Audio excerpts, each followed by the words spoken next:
Welcome back, everyone, to our session on Bridging the Gap, Innovation, Approaches to Healthcare Access and Prevention. Our healthcare continues to evolve, so does the challenges of ensuring that quality is accessible to all. From rural communities to underserved urban areas, millions still face barriers in receiving timely, effective medical support. This discussion brings together thought leaders and innovators tackling these challenges head-on with fresh technology-driven solutions and community-focused strategies. Our panelists will share insights into what's working, what's next, and how innovation can make healthcare not just more advanced, but more inclusive and equitable for everyone. Let's dive into this transformative power of innovation in closing healthcare gap and building a healthier future for all. I would now invite our first panelist, Dr. Ravi Gaur, DRG Lab. He is also our session chair today. Dr. Ravi Gaur is a leading innovator in diagnostic healthcare, serving as the founder and director of DRG Labs in Delhi and chairman of the Medical Advisory Board at Unipad Specialty Laboratory Limited in Ahmedabad. He also acts as principal advisor to Spice Health and has previously served as director and chair of the Medical Advisory Committee at Onquist Labs. Please put your hands together for Dr. Ravi Gaur. Our second panelist is Ms. Noor Fatma, CTO, Easiofy. With a rich background spanning more than 20 years, Ms. Noor brings extensive expertise across diverse domains, including embedded technologies, product development, artificial intelligence, computer graphics, and augmented reality. As CTO at Easiofy Solutions, she has been instrumental in the product roadmap of the company as well as various IPs that the company holds. Please put your hands together for Ms. Noor Fatma. Welcome, ma'am. Next, we have Professor Saurabh Gupta. He is Assistant Professor of Biomedical Engineering at NIT Raipur. He is a graduate in Biomedical Engineering with a PhD in the area of optical tomography from Indian Institute of Science, Bangalore. Please put your hands together for Professor Saurabh Gupta. And our fourth panelist today for the session is Dr. Amit Raj from Plexus Medicare. He is an accomplished cardiologist with over a decade of experience, currently serving as the managing director at Plexus Medicare. He strives to deliver cutting-edge cardiac care to patients regardless of their locations. His work exemplifies a forward-thinking approach to ensuring every heart receives the attention it deserves. We welcome all our panelists with a huge round of applause. I'm sure this session is going to be a very engaging one. Keep the energy flowing. Please, you may continue, sir. Thank you.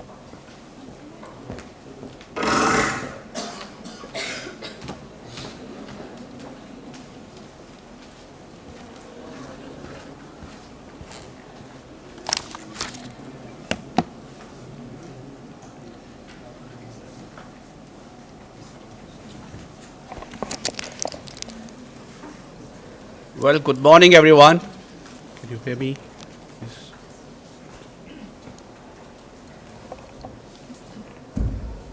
Yeah. Good morning, everyone. It's my pleasure to be here at this InnoHealth Conference 2024. Before I start today, I think we have an interesting panel discussion, but I'd like to pay my tributes to the founder of InnoCuries, which is they started this platform, InnoHealth Conference yearly, which is purely devoted to innovation.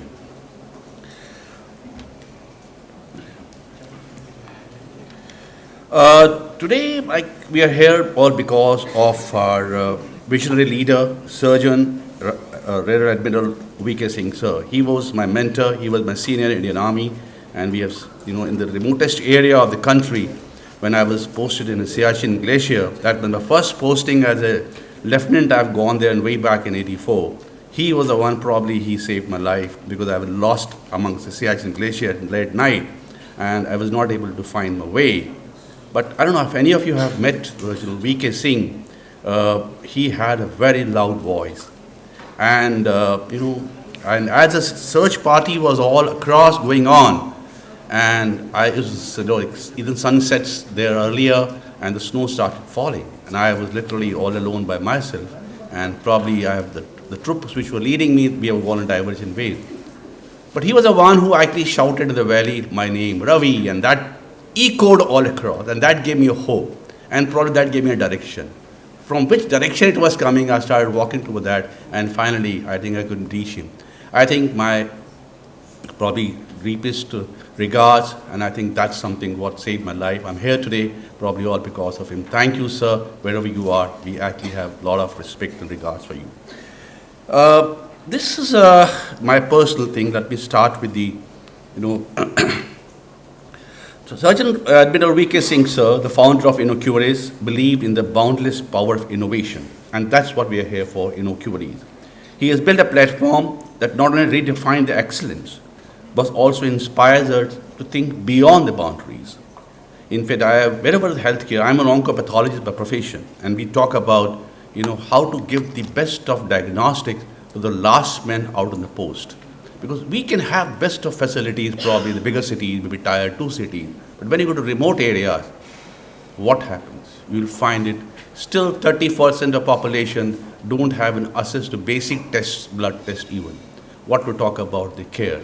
So I think unless we are able to deliver to the last man out post, I think our purpose, our mission is not sorted out. And that's the reason innovations, technology are going to help us all out. And that's where the platform was formed, to get the best of the global practices in India, put them together, make sure they are utilized in India, make it healthcare affordable, accessible, and global technology, quality-driven health systems. Sir is no longer with us. His vision, mission, values remain etched in our heart. His guidance was not just about creating solutions, it was about building a legacy, impact, resilience, and a forward thinking. Sir, we promise to carry your dreams forward, ensuring that your principles guide us in every step.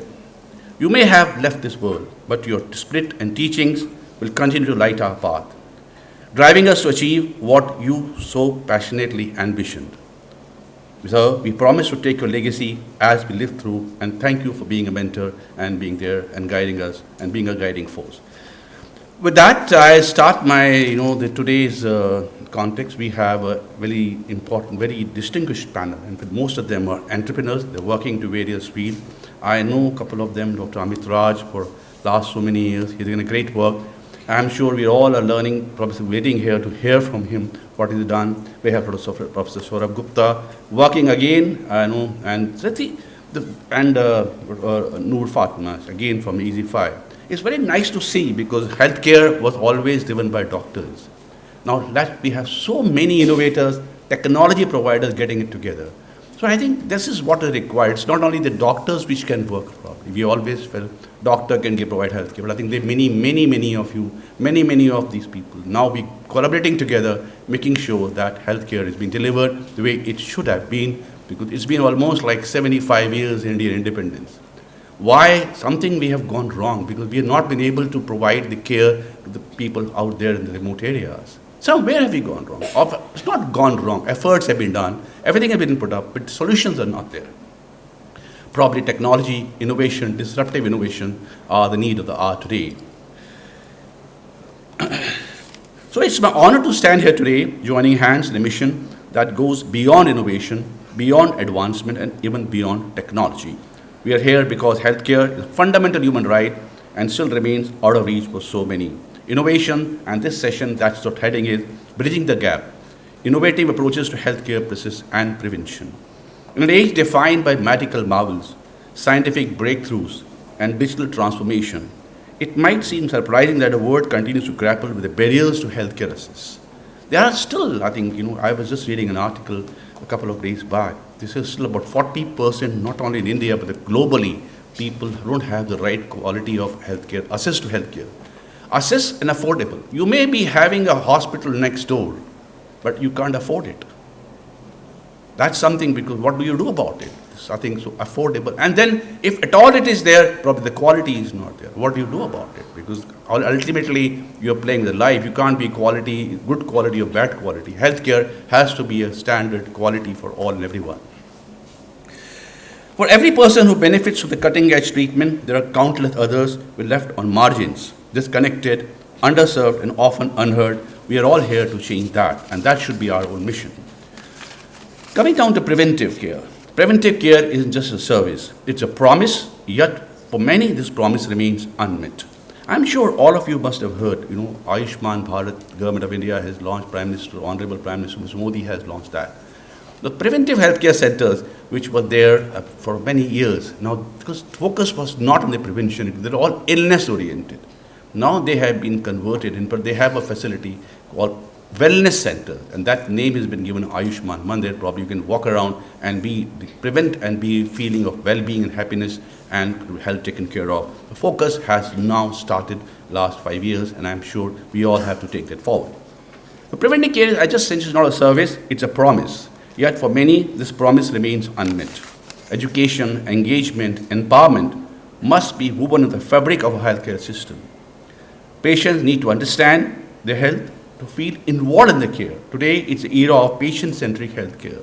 It's not like I give a prescription to a patient and they say, please go. No, they have a choice. They should be well aware of what they're doing. Involve them, I think, probably will for better outcome and better trust and better health for the community. Preventive health must begin long before the hospital, to be very frank. Long before a diagnosis, it begins with education and community. So we have the session now. I think I'll go back to my seat and start the session with question and answers, because we have a very elitist and distinguished panelists. We will look forward to hear from you guys. The such topic is Bridging the Gap, Innovation Approaches to Healthcare Access and Prevention. I'll go back now, I think start from there. First question is Dr. Amit. Amit is a very senior cardiologist, and he's in medical care. And he's an entrepreneur by himself. He works in Harvard Business School Management. He's a leading cardiologist. He works in the space of providing remote cardiology care, all kind of things. I'd like to welcome Dr. Amit to the discussion. Let me just ask a question. This is probably you tell us about your journey, what you're doing, and introduce yourself better, and probably the light of innovative work. Thank you. Pretty interesting topic of today, bridging the gap. This all started, regarding my journey, about 5-6 years back, where I was in a conference, FT4 in Mumbai. I think most of you know about it. I was just just listening to the speakers, and few of my friends who were there from Bangalore and abroad, they were speaking, and they're techies rather. So, they had innovated beautiful products in India and abroad. So, suddenly I get as an invite for a Q&A session, and I was on the stage asking them the questions. So, there the gap issue was still pending, and few startup innovators had the concept of bridging the gap. How this digital adaptation just it brewed there. So we came out of the conclave within 10 minutes. We signed an MOU for a pilot MVP program on digital health using IoT devices and reaching out to the last mile. And that's how the story usually it got ripened over there. And with initially with 5 villages. You won't believe the impact is phenomenal. We started these clinics in Bihar, the rural, Bihar, somebody's from that geography, Supal district, close to the Nepal border. There's no healthcare, and accessing healthcare is about 5-6 hours to a medical college. So there these solutions were put in, and I'm being seated in Gujarat and Bangalore. So monitoring these patients at the rural, Indian-Nepal border, close to that. Amazing results. So one patient a day, I could diagnose an AFib, atrial fibrillation on a IoT, and the AI really gave me alerts to my command center. So that patient I had advised on a telemedicine platform, please take this medicine, visit the nearest cardiologist or a medical college in the night. That's how the impact really begins. The next day morning I get a call from that center. The patient is phenomenally safe and no intervention was needed. He was treated by a medicine. In the medical college, doctors asked the patient, who gave you these medicines? So technology really gave that, I can tell a kick. There was a movie called Kick. So that kick really came in that, wow, a simple patient so far away with an AFib diagnosis. Simple few tablets could merge this. So then we evolved, we grew, we developed more. And I have a data, use cases of many patients. Not even AFibs, MIs were there, heart attacks were there, many problems which were getting solved. And then, slowly the journey began, the collaboration began, and the gap story really, could really be, taken up to the next level of more villages and more centers. Great to hear, Dr. Ahmed. I think that's something I'm sure the first patient gets back, I believe, back home. And you're not even see the patient. That's one of the innovations. Because far away telemedicine platform, and probably have an IoT device which can actually, give you a diagnosis of technical relations. That's the great work. And I'm sure we hear from you as we move forward. And I'm sure there's one patient, probably thousands of patients have benefited from the expertise and innovation that we have. Look forward to the information. Dr. Saurabh, I think, has come back to you now just for a brief. I'm just talking about the telemedicine. Saurabh is basically biomedical and probably from back Raipur, facility out there. So you have worked in the space of imaging, telemedicine, various government kind of things. So I think what you share your journey and how you interest developed Right, so yeah, it was good. So my motivation was like when I was a kid, we have a particular brand thermometer in our house. And as I grown big, like still today, that particular brand is there in the market. So that helped me to understand, somewhere innovation is lacking. And not much medical devices are there in India. And as my journey progressed through my BTech in Biomedical Engineering and through like Masters, that was again in Microsoft Software, then my PhD, I realized, the same thing that there are a lot of gaps which has to be covered. And the need finding is not at very like the ultimate level. And still we are using the same medical devices, and a lot of things have yet to be done. So slowly and slowly, earlier we have studied about a lot of MRI, CT, and then during my research I came across optical imaging. So that is something, a new kind of imaging technique that has some future potential and is giving some challenge to the regular medical imaging techniques. So that was one gap that I found in imaging area, and then slowly and slowly I started working with like villages to identify the healthcare needs of the rural India. And there again, like I have identified again like the same story. The things are not too much have been done. So we started develop some telemedicine systems for rural Chhattisgarh, and then like right now we are working on the sickle cell, the diagnosis of sickle cell, and to customize the dose. Because as of now, the dose the doctors are recommending is very like general dose to every sickle cell person. So, but which has its own pros and cons. So these are few things that we are working on. Great to hear. I think we'd like to hear more about sickle cell as we move forward. So that's something initiative the national program is on, and I think sickle cell is one of the challenges probably what it was, which probably was left to get addressed unaddressed for many years. And because in the tribal areas and belt we had lots of things. We'll hear you from you as we move forward. Dr. Noor Fatma, I think I'd like to welcome to the panel. And you have from Easiofy, and you have something on immediate I want to understand now what motivated you, where you, how you decide to go to that field, and what you thought when you were working on, and where are you today? In the brief, can you just share that? Yeah, hi. So, Dr. Ravi, I'm not a doctor. I'm just a BTech and I'm a technologist. In any case, today I think anybody who's reading healthcare is a doctor, right? Whether it's a technology or not, you need to read that. Okay, so yeah, I'm a technologist. I am a BTech and I have been working in technology sector with cutting edge companies who have been very advanced, both Indian and multinational. I've worked in France, I've worked at various places. And for me, coming into healthcare was a little personal. We had started a company, we were working on computer vision technologies, and then what happened, COVID came. We lost a very special person who was a mentor to us because his CT scan was not diagnosed at a particular time. We were not able to get a diagnosis, we were not able to admit him at the right time. And that and many other factors that led to we lost him. So that is when we were coping after that loss. We thought when we are such great technologies, we have built such great products for outside India, for India, why not work to bring up products which can help healthcare? Because that is where the gap still is. We were in Noida, we were not even in rural area. So I cannot imagine what had happened to people in rural India.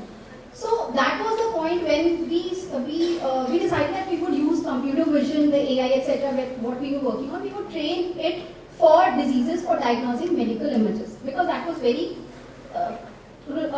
near to the technologies we were working on. And that is how we came into this. We started working on medical images, we started diagnosing diseases, we brought it up to a score of which the normal radiologist does. And then we started going to the rural areas, to places in Northeast India. We were associated with NIT Raipur when we were working with rural areas to see how the access is there. And what we found was that, if I give you numbers, so there are around 15,000 radiologists currently in India, 1 lakh scans being done daily. There are districts in India where there is not a single radiologist present to diagnose on those images. Those images are just for the X-rays, they are just handed out to the patient and then they take it to the healthcare workers who are still not very adept in reading those images. So in case a person has a stroke, so it depends if he is at what pace in India for him to survive that or to regain his mobility back. And that should not be the case for a country like India where technology, manpower, and this is in abundance. And that is what has motivated us to build a platform, to deploy it in clinical settings and help patients all over India. That's great. I think this way we have radiology, which is now one of the big way. Radiology is well established platform, and new platform AI has been developed. I'm sure as we move forward, let's understand more about deeper what the solutions are. I go back to now, Dr. I think, you have shared about your radiology journey, how you started. And can you share a little more how this helps and how it is helping to work into the underserved area, especially the rural area? And even what we talk about, what eventually about she's saying, that working in Noida, probably facilities were not there. Within 100 kilometers, within a city, probably the metro city, he may not be, I mean, still find a pocket challenge there. How's your work, your startup, your thought process, your AI, or whatever devices you have got on? How are they able to get this? And where do you see the challenge, and how do you want to scale it up, and what more needs to be done? And what is the opportunity? Because we have a lot of youngsters out here. I'm sure they are all got these ideas because they're looking for opportunities. Can you share your vision and mission? Well, the mission. Well, it is. Earlier we started with multiple states, Bihar, Chhattisgarh. We had about 15 clinics in Naxalite area. We were supported with the government on all fronts. But again, there was still a gap. What next? What next? Because in cardiology, unless the patient is getting fully treated by an intervention if the patient needs an intervention. So that was one of the gap which we felt by just counseling the patient on telemedicine platform, giving the medicine doesn't solve the entire loop of, I mean, if the patient is having an acute heart attack. We need to intervene further. What next? So again, in my Harvard journey was in this process, I had about 7-8 hospitals in India, all across in cardiac.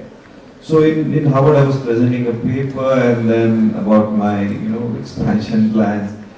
My faculty just said, "Doc, you will fade down. This is not going to really scale it up to that level which I am thinking."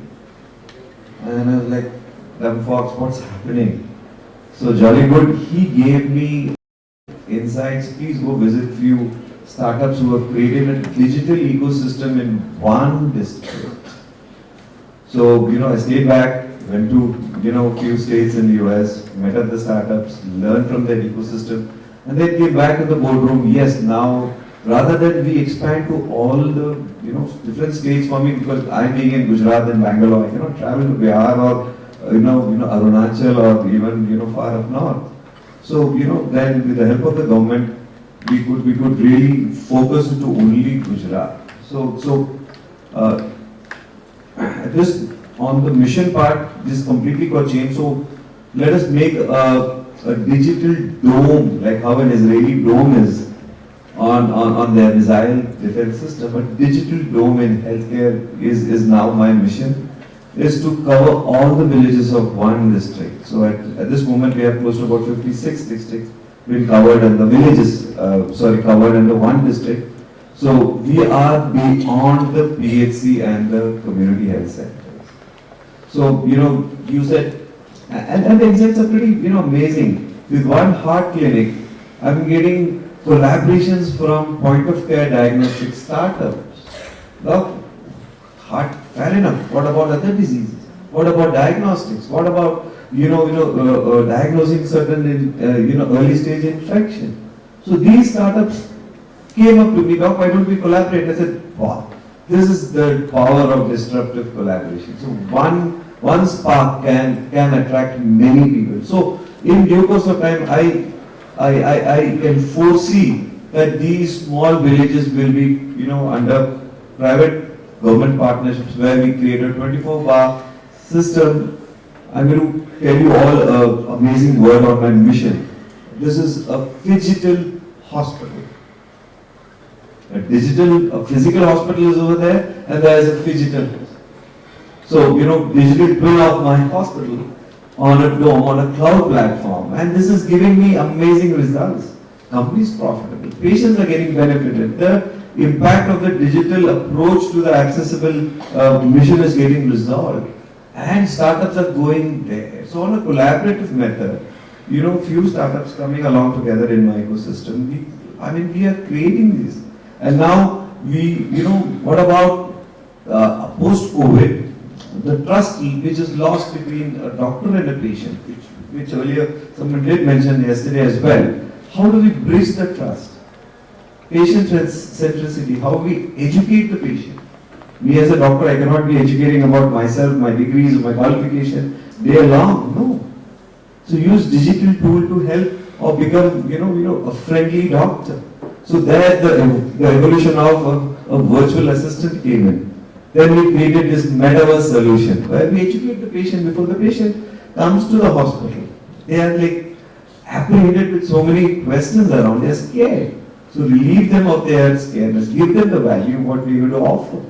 Give them what exactly we are and about the disease themselves after they've been diagnosed. So that's the evolution on digital X. Yes, now a metaverse solution provider is coming up to me. So we've created the first metaverse experience center in Gujarat.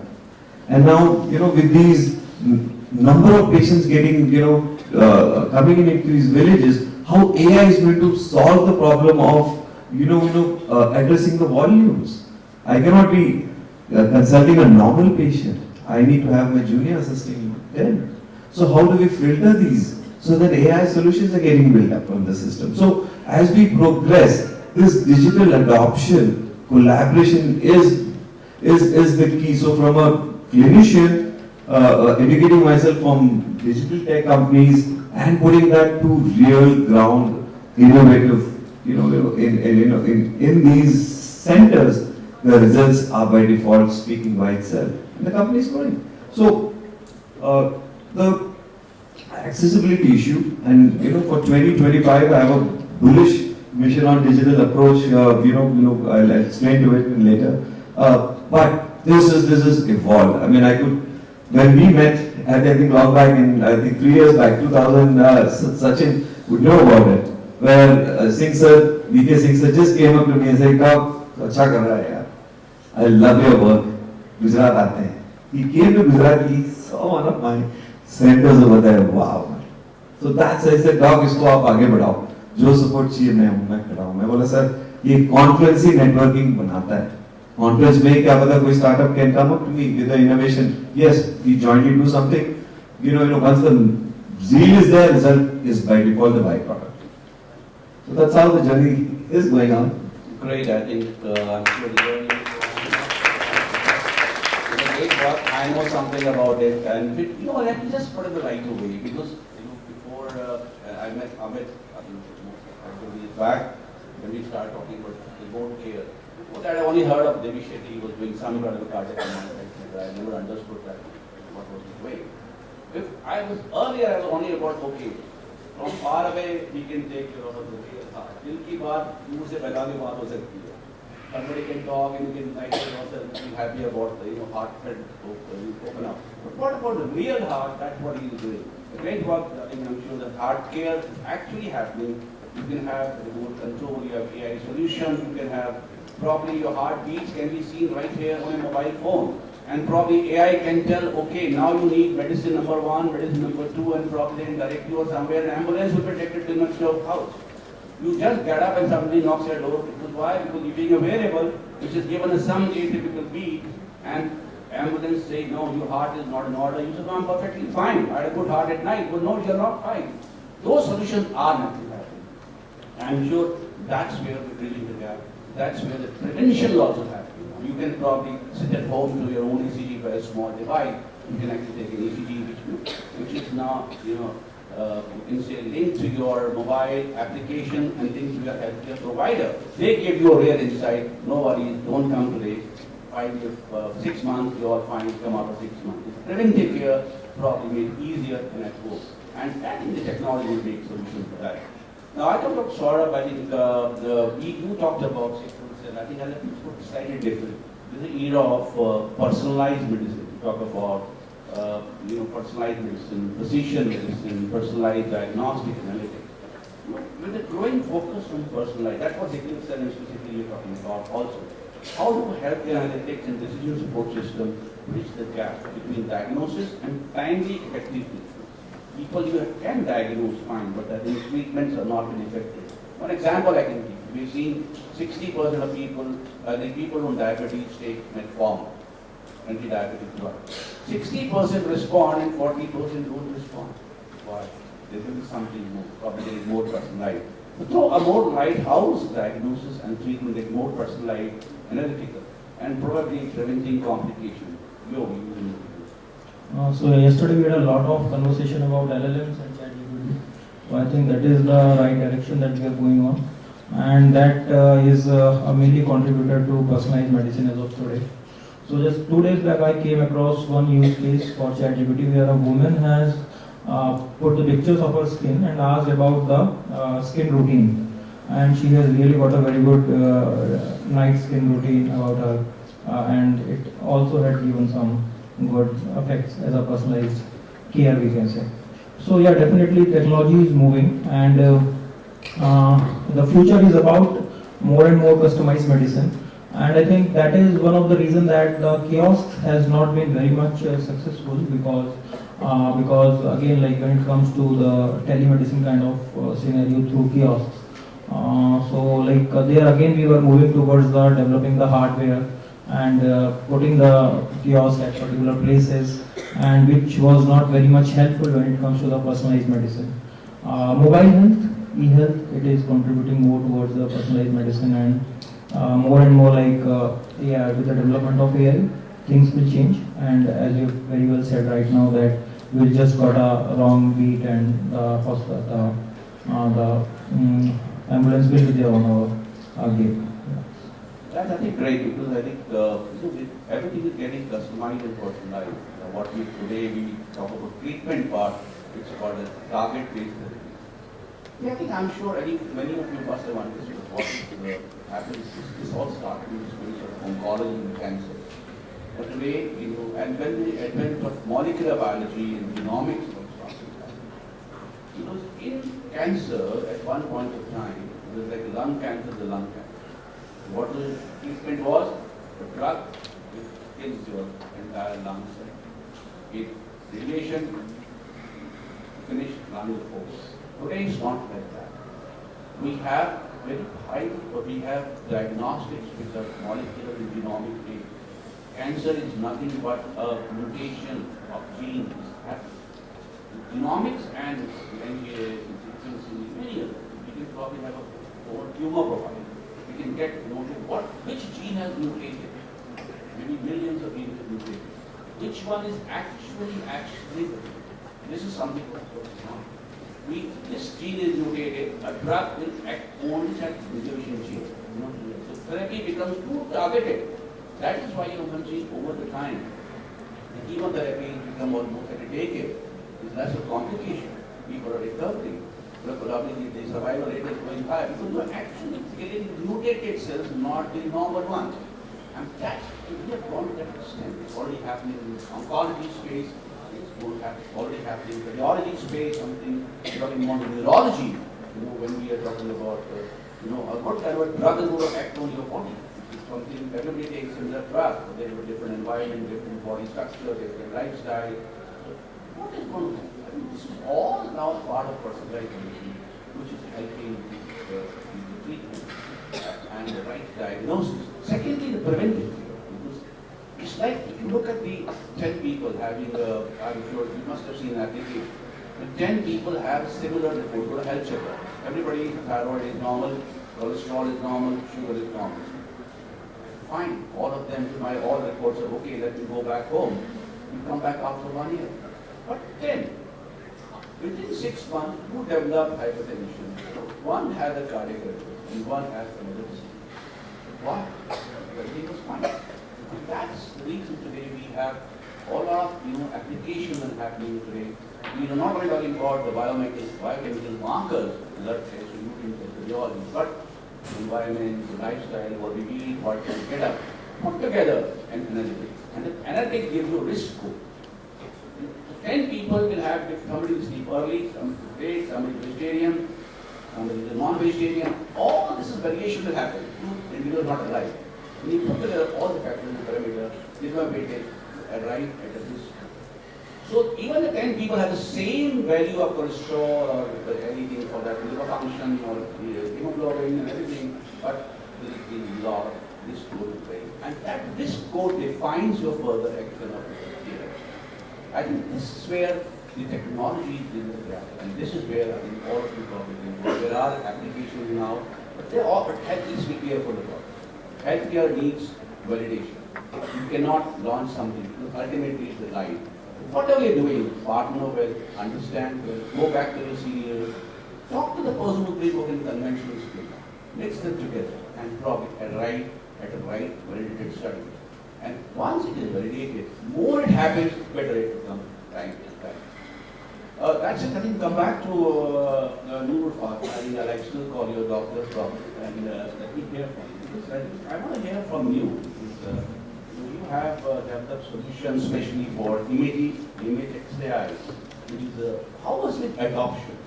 What kind of challenges you face? And then the resource, the cost, and is it acceptable now? And the doctors already accept it many times, they probably don't trust it. And are the reports now out and the people working on it? And what about the policy makers? Are you okay with that? Yeah, so if I talk about adoption, we had to work a lot to ensure that there was adoption, and surprisingly what we found was adoption in rural areas and tier 2 cities was much better than adoption in tier 1 city or the metros. One was the need, because there the patient volumes are so high, the access to good healthcare, good doctors is so low that there is a need for them, which the AI is solving. It is helping doctors to scan basically maybe 1,000 X-rays they are having per day. So the platform is helping them scan those X-rays into normal and abnormal and provide medicines for that and diagnosis for that.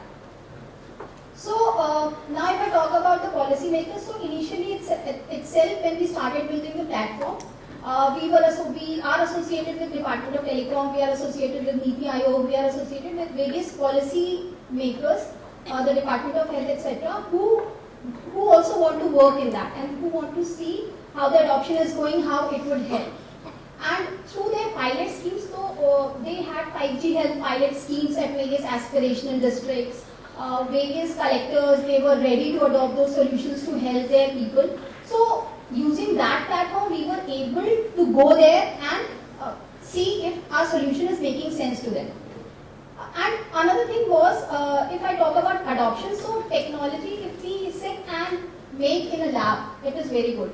But when we go to the field and we have to adopt it into clinical settings, that is a very big challenge. Because if I know about imaging, so I talk about imaging a lot. So there the machines are very legacy. The scans are not of optimal quality. There the patient volume is so high that taking out time to do something else what they were doing in the workflow, that is very difficult. So for us as a technologist and to help them use our technology, what we had to do is we had to make our technology fit in their workflows so that it doesn't matter to them if an AI is being used or not. For them, a diagnosis is being provided, AI is used or not, that should not hinder their workflow efficiency. That is also very important. So we are able to do that, and right now our system sits on their workflow without making any changes to what they were used to doing that.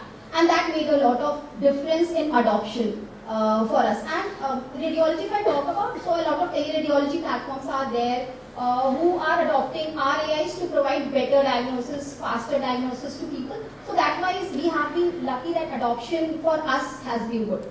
The second thing is, if I talk about trust and validation, what Dr. Gaur said.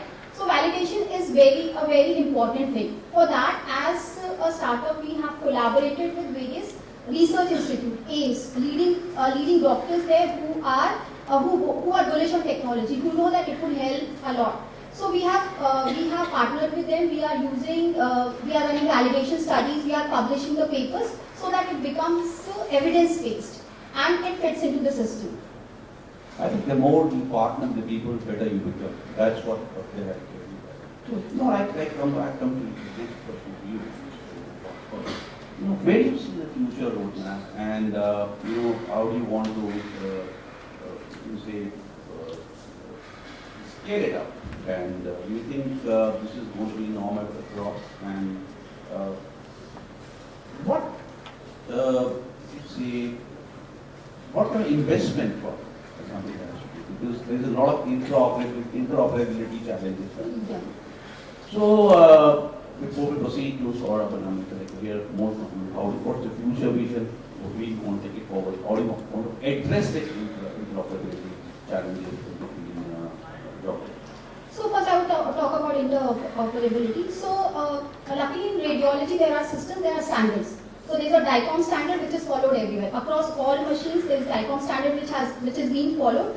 And so adopting standards in radiology is easier. Our system is interoperable because we are following the standards. When we started building the platform, there were certain standards which we took care of. One was HL7, FHIR, HL7, the second was DICOM. So when you are building a technology, it's very important that you go and see the standards which are there. In healthcare, there are standards to ensure interoperability. In India, not many people are following it, but yes, there are standards now. FHIR is being with ABDM, etc. FHIR, HL7 is being pushed by the government so that the systems can talk to each other. They are not built in silos. And same is the case for DICOM imaging as well. We follow the standards, and that is why we are able to work across any machine, any make or model. We are able to run the AI model. The second, the vision, yeah. So right now in radiology, basically the AI is being used for screenings and diagnosis. The third part is treatment planning. When you have an image available, for example a CT scan or an MRI, so it is very easy, it becomes very personalized. For example, Dr. Gaur talked about oncology. So our algorithms are being used in radiation oncology as well. When you target a tumor, it is very necessary that you protect the organs at risk, the organs which are nearby, and our algorithms are making that easier and faster. Because it's an AI algorithm, it does very precision contouring of the scans, and so the radiation oncologist can target especially the tumors and not the organs at risk. So that is where the future is going. There's another project in research phase which we are working on, that is virtual health twin of a person. So it is coming up organ by organ. If I talk about virtual livers, so there is an anatomy of the liver which comes from the CT scan or the MRI. Then there is a pathology of the liver which is being modeled, and then when you give the parameters like LFT, etc., so you know how an actual liver is behaving. So before giving a person the medicine, you can try it on the virtual liver and see how the liver would respond. So that is what the vision is, and we are working with various researchers from outside India, from within India, to make that and come that as a reality. So in future it would be a digital health twin of you, and so we are going there organ by organ. Great. I think wish you all the good luck, and I'm sure it will be a big successful vision. But sort of, I think you are also probably work space of meeting. You know, to add something to the meeting, any new other things you feel that talk to the meeting or something. Yeah, so like Any views on add on to what you say? so to my understanding, there are two verticals. Like one is cutting edge research, and the other is the implementation of that research through engineering at the root level. So as of now, yeah, like when we're talking about the AI, it is working, and also like yesterday, as we have learned about this Nobel prizes, which are like into Google DeepMind and all that helicopter stuff. So these kind of researches are needed to be done in India, as I think recently AlphaFold has made their model open source. So now, yeah, we can work more towards the cutting edge research, working on those areas, and then as we talked about the personalized medicine before, and like working on those engineering concepts at the grassroots level, we can bring those solutions to the at the bottom of the healthcare solutions. Yeah. Well, I think that all of us are aiming to probably give solutions to places like which are remote area, underserved area, where the lack of skill, a lot of people are not there. Now, I think the last question to Dr. Amit, I think I'll go off the track from you, because you have the thorough experience. You work as an innovator, you're a cardiologist, you're in management, you're on your own setup, and you're an entrepreneur, and you're a successful entrepreneur, and still like the fire of innovation is in your mind, and you want to deliver more. Where do you feel that? Because when we talk about industry, and we have some institutions, we have private industry, academic relationship, and for the skill development, what do we expect from the academic institution? Like, this is what we are sitting here for. What do you expect? What kind of collaboration you feel? What future you look for? What should be done so that probably more such innovations are probably up in the public space and utilized, and especially for healthcare, where it becomes day by day, because we have to spend money from the pocket. Everybody wants good quality, and probably we have to pay money from the pocket. Any views on that? Well, there are two questions that you'd ask. One, probably I'll answer it. Academia. We all have come in across in our journey of life. There's one part we keep missing is to keep the thread live is on the governance part. So nobody talks about the clinical governance. I mean, I would have studied my medicine about 10 years back. So, so the academia comes in. Yes, we need to ensure that clinical governance, there is a proper, the AI solutions, LLMs are there to govern this, so that, skill mapping of a paramedic, of a medic, of a doctor needs to be constantly governed. Like for pilots, there are certain number of hours they need to again go back, learn, pass an exam against certain. So we need so that at the end of the day, it's patient who wants to know whether doc, are you skilled enough? We are human beings. Doctors do have some medical problems, certain cognitive, sometimes decision making can be delayed for certain reasons. So here we come in, we are playing with life. So when patient centricity, governance is important. And with AI going at a speed which we don't know, so governing the AI, because AI can be misleading, giving you false positives. I mean, an ECG machine nowadays comes with interpreters. That is a form of an LLM. I mean, it gives me a diagnosis. Patient is having abnormal ECG, suspected acute micro or acute ischemia, inferior MI. But clinical presentation is different. Once we do an angio, it has turned out to be completely different. So we should not be misled by the machine which gives you certain directions, but end of the day, machine assists you. So doctor needs to be train himself, wants to use his skills to at least diagnose the problem and then probably look at the solution. So two things: governance on the AI, governance on the clinical skill mapping, and academia should always be there to even constantly train paramedics on their skill and improve the latest technology, inculcate them in their skill mapping, because once a cardiac technologist like a cath lab technician finishes his degree, where is his education? Where is his recent advances in the machine? Who's going to teach him about it? So this is important aspect that we constantly learn. Academia should push for this constant learning, and we are governed. Yeah, I think great. That's something very important part in it. When you talk about the learn, unlearn, and relearn. That's that's what the collaboration is for. The industry may be far away, academic institutions do that too. We need to have a great collaboration, proper understanding of each other. For skilling, upskilling, and continuous process is on. Otherwise, whatever the fruits of innovation technology may not be, it may still remain in the books, probably may not be able to implement like the ground outside there. You mentioned about AI. I think about talking about AI. And AI is what? It's nothing but artificial intelligence, or somebody calls it augmented intelligence. It's augmenting our own intelligence. But I think this AI will be here, yes, no doubt, it will be here for us. We can't get away with that. We'll probably adopt and put them together. And AI, whether it's artificial intelligence or augmented intelligence, probably need to call it as another AI, awesome intelligence. And that's what will probably, the ultimate aim will be applied on the ground.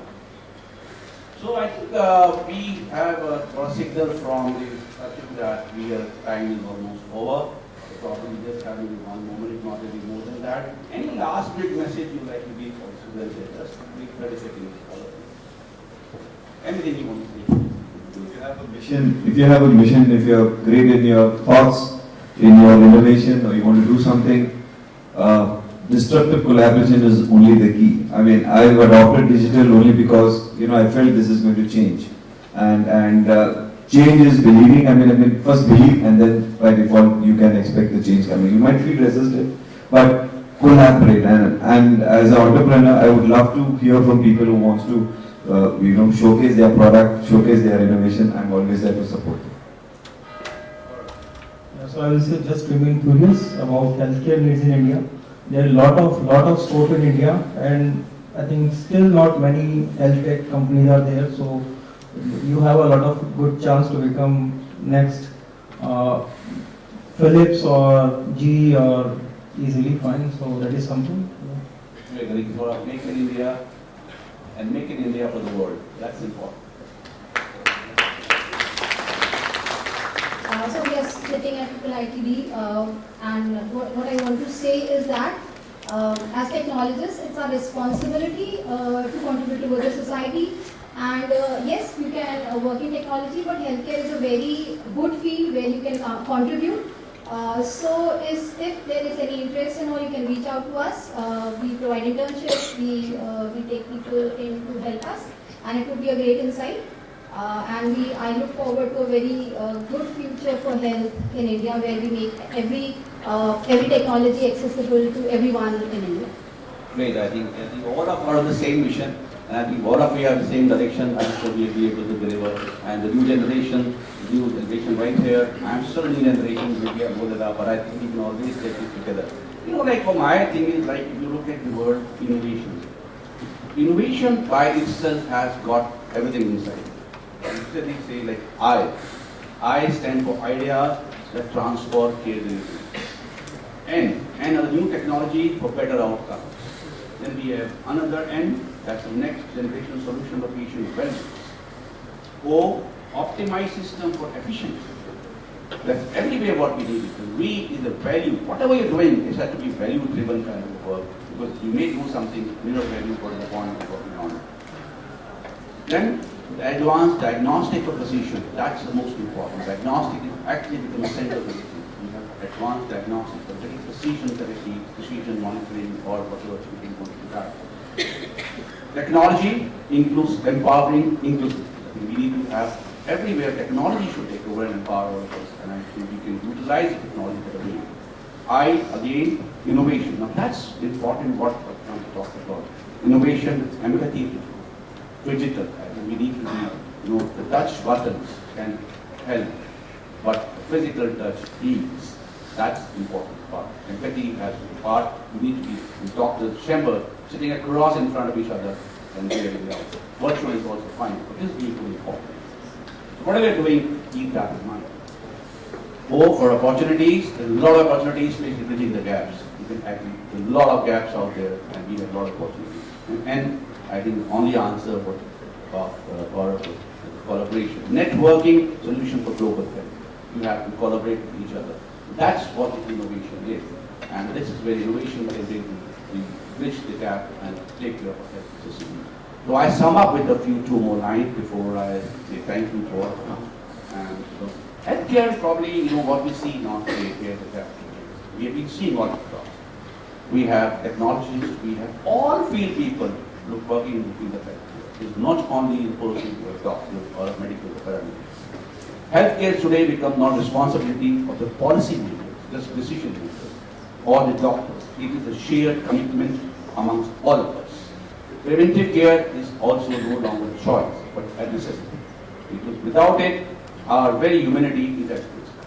There's a little bit of infrastructure, but if you can prevent the onset of diabetes, you can take care of your home problem. There is an onset disease. Probably infrastructure can be utilized for the real people. Otherwise, just for a basic diagnosis of diabetes, you go to hospital locally, double line, what is the point? Preventive care health. Let's remember that health is not just a need, it's a right, a precious gift that we must fiercely protect and honor. So, let us go forth with the process, not just to bridge the gaps, but to honor the people in those gaps. Look after those people who are there. Let us create a system that sees beyond diseases, beyond jars, beyond barriers, to care for people in their full humanity and respect their health and well-being. Now, thank you so much, and together let's work for a future where health is not a hope, but a reality for every person, every family, and every community. Thank you, everyone. I don't know what. That was definitely a very engaging, insightful, and suggestive session. So, as our panelists have shown us that by prioritizing awareness, accessibility, affordability, as Dr. Ravi initially said, that hospitals and healthcare are accessible but not always affordable. So we have to come up with solutions that can inculcate all of those things. So thank you so much. As we move forward, let's carry the insights and inspirations that have been shared today. I would now request Dr. Ravi Gaur to present a token of appreciation to our esteemed panelists. We'll start with Ms. Noor Fatma. I request the stage team to please bring out a token of appreciation from the InnoHealth team. Please put your hands together for Ms. Noor Fatma.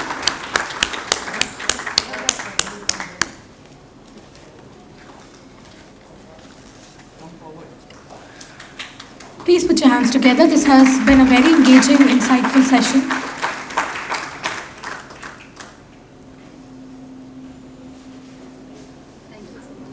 Next, we have Dr. Saurabh Gupta. Please put your hands together for all our panelists.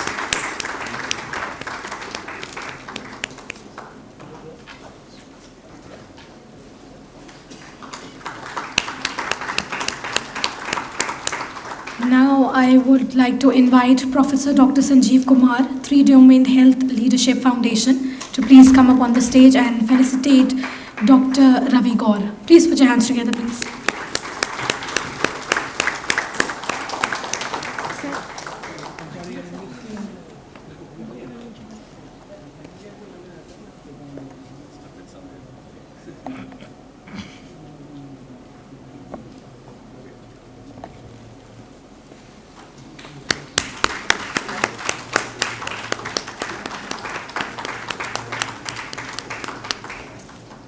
Thank you so much. Thank you so much.